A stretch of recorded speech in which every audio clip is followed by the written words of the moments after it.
ఇంట్లో ఉన్న బంగారాన్ని విడిపించి ఆ రోజు ఆన్లైన్ రేటుకే మేము కొంటాం. Sharma gold company. బట్ ఇప్పుడు నాటకాలలో అంటే ఇద్దరు పోటాపోటీగా పనిచేశారు, ఇంత దూరం వచ్చారు. బట్ సిల్వర్ స్క్రీన్ పెద్ద బిగ్ స్క్రీన్కి వచ్చిన తర్వాత విద్యాసాగర్ గారు అనుకున్నారా మీరు ఈ స్థాయికి వస్తారని? ఊహించారా ఆయన? అనుకోలేదు. మీరు ఊహించారా ఆయన ఆ స్థాయికి వెళ్తారని? నేను అనుకున్నాను, ఎందుకంటే ఆయన మంచి artist come director come TV serials director. ఆయన సినిమాలకి కో డైరెక్షన్ చేశారు, కొన్ని సినిమాలకి. మళ్ళీ హీరోగా ఇంట్రడ్యూస్ అయ్యారు, విలన్గా ఇంట్రడ్యూస్ అయ్యారు. కాబట్టి అప్పట్లో బాగా కాంపిటీషన్ ఉండేదండి. అప్పట్లో కూడా బాగా కాంపిటీషన్ ఉండేది. అందరు ఇప్పుడు అనుకుంటారు. లేదండి, అప్పుడు కూడా చాలా ఆయనకు పోటీ ఎక్కువగా చరణ్ రాజ్ వచ్చేవాడు. మన కన్నడ అప్పట్లో ఈయనలాగే ఉంటాడు కదా. అవును.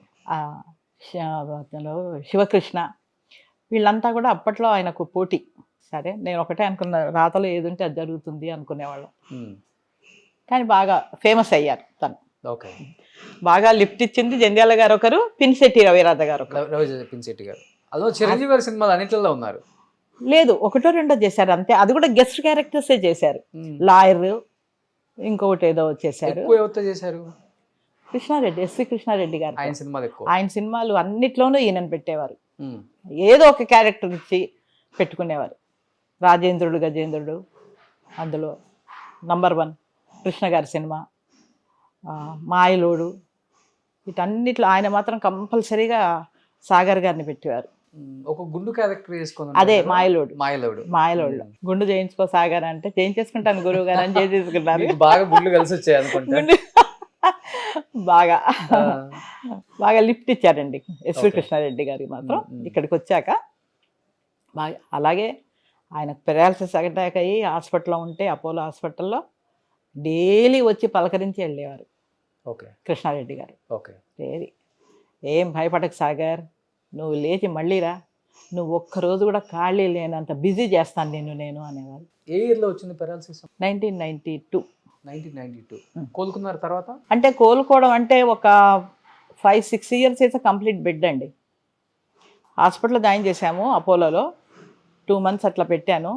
అక్కడ ఏమి ఇంప్రూవ్మెంట్ లేదు. వాళ్ళు చెప్పేశారు, అంటే పెరాలసిస్ అటాక్ అయిపోయింది, లెఫ్ట్ మొత్తము ఫిజియోథెరపీలు అవి చేయిస్తే ఇంకా నిలబడతారు, ఇంకా ట్రీట్మెంట్ ఏం లేదు అని చెప్పేశారు వాళ్ళు. ఇంకా అక్కడ పెట్టడం ఎందుకు అని చెప్పేసి ఇంటికి తీసుకొచ్చేసాం. ఇంటికి తీసుకొచ్చి ఇక్కడ ఇంట్లోనే అన్ని పంచకర్మలన్నీ అవన్నీ ఇవన్నీ ఆయుర్వేదిక్లు అన్నీ కూడా మెడిసిన్స్ అన్నీ పెట్టి, మనుషుల్ని పెట్టి రోజు మసాజులు అవి ఇవి అన్నీ చేయించాం మేము. చేయిస్తుంటే కొంచెంగా నిలబడ్డాం. అలా వచ్చింది ఆయనకి. తర్వాత ఏవేవో ఆయిల్ అవన్నీ పూస్తే లెఫ్ట్ కంప్లీట్గా, ఇది హ్యాండ్ లేదు, లెగ్ లేదు, విజన్ లేదు, మౌత్ ఏం లేదండి ఆయనకి అటాక్ అయిన రోజు.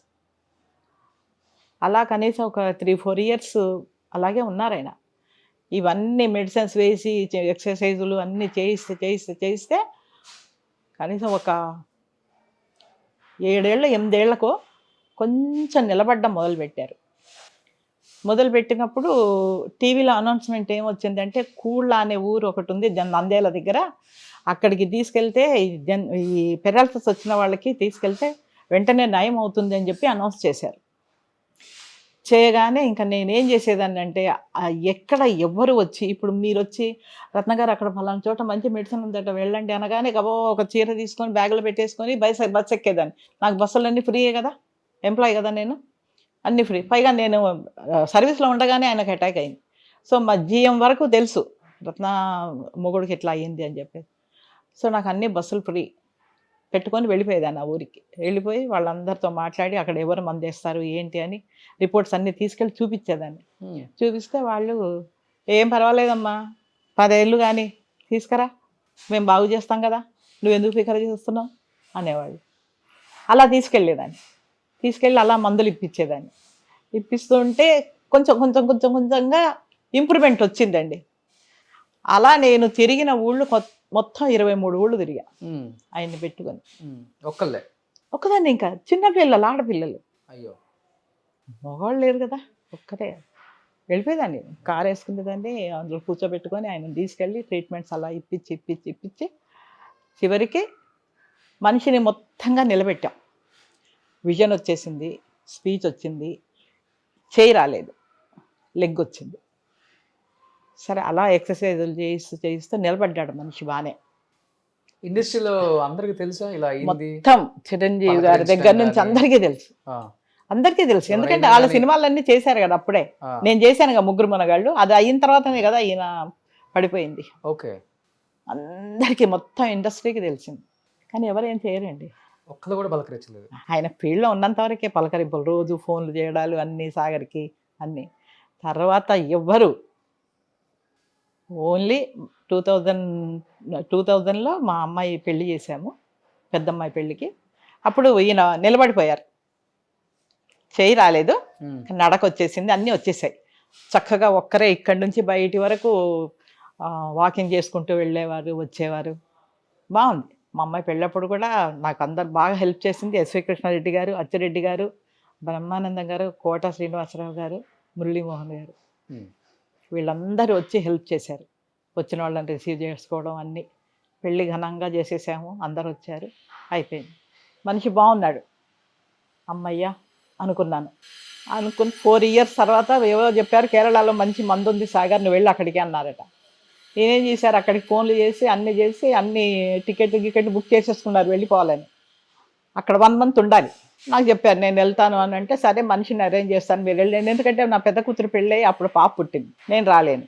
అంటే వెళ్తానంటే సరే మనిషిని అరేంజ్ చేస్తానండి అని చెప్పేసి అన్నాను. అన్ని లెక్కలన్నీ రాసుకుంటూ కూర్చున్నారు డైనింగ్ టేబుల్ మీద. కిందున్నాం మేము ఇంక అట్లా. నేను పాపకు మనవరాలకి చెవు కుట్టిద్దామని బయటికి వెళ్ళాం, ఈ పెద్ద పాప నేను. వచ్చేటప్పుడు కింద పడి ఉన్నారు. అదేంటండి కింద పడుకున్నారు, లేవండి అన్న. ఏం లేదు మీ పనులు చూసుకోండి నేను లేస్తాలే అన్నారు. సరేలే ఏమో ఊరికనే పడుకున్నారు కూర్చున్నారు ఏంటో అనుకొని మేము వెళ్ళిపోయాం, మా పనులు మేము చేసుకున్నాం. మళ్ళీ సాయంత్రం వచ్చేటప్పుడు అక్కడే ఉన్నారు. ఏంటి డాడీ అలా ఉన్నారు వెళ్ళండి అని అంటే, చెయ్యి ఇవ్వవా కొంచెం హెల్ప్ చేయి, మంచమే పడుకోబెట్టు అంటప్పటికి ఏదో జరిగింది చెప్పట్లేదేనా అనేసి అనుకున్నాను. అనుకొని మొత్తానికి లేపి మంచం మీద పడుకోబెట్టాము.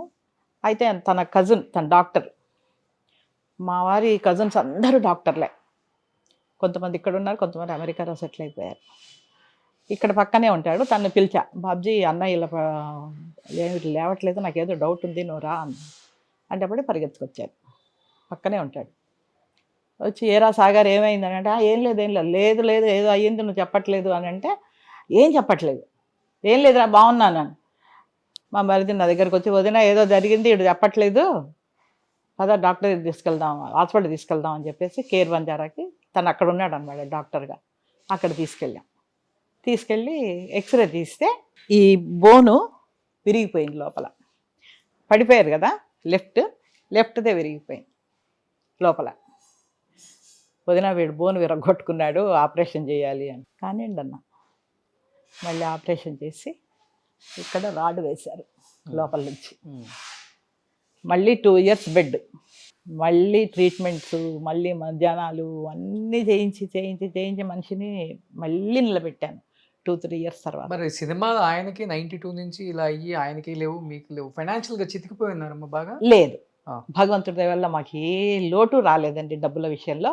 ఎందుకంటే ఆయన బ్యాంక్ ఎంప్లాయీ, నేను ఎంప్లాయీ, మాకు శాలరీస్ వస్తున్నాయి.